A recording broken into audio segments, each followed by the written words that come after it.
My name is Dr. Michael MacDonald.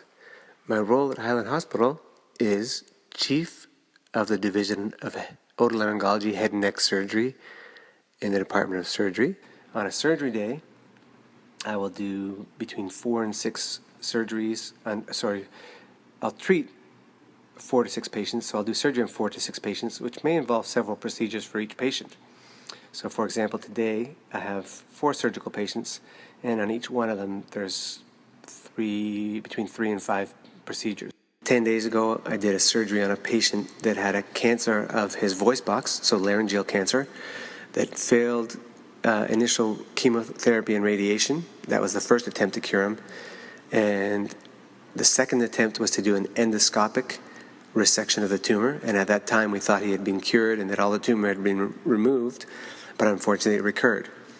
So the next step was to do what's called a total laryngectomy, in which his entire voice box and all the lymph nodes on both sides of his neck were removed, and then the voice box was reconstructed, and what we call a neolarynx was placed.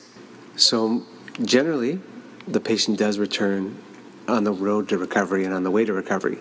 Particularly with cancer cases, I generally operate only on patients that I can cure with surgery. And if that's not possible, I will usually know ahead of time, and so I will then refer them on to either a chemotherapy doctor or a radiation doctor instead. So the hospital is always chaotic and just plain crazy.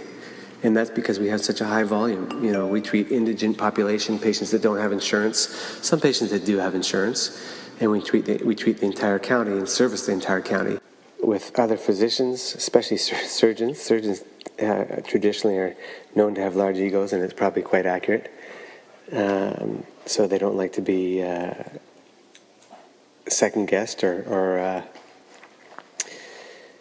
they certainly don't like to be wrong. Having said that, they do try to work together as much as possible.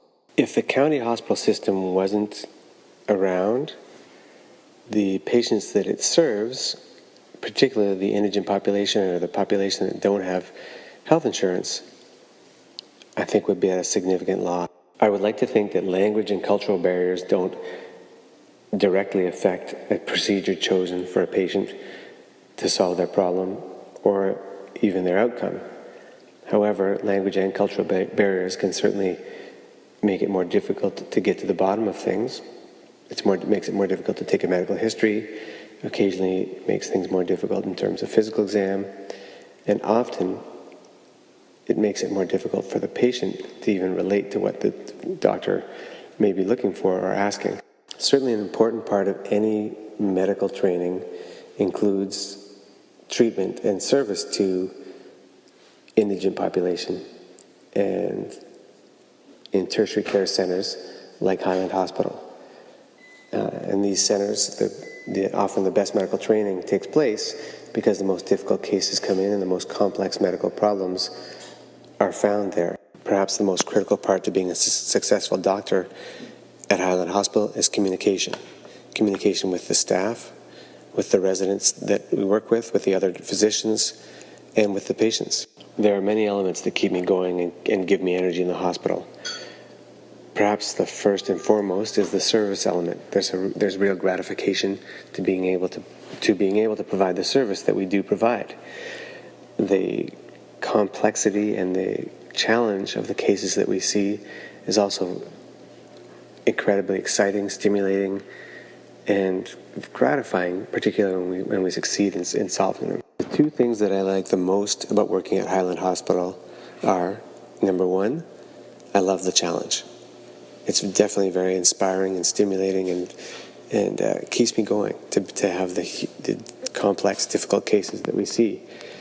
The second thing is the teaching. I really enjoy the residents and the students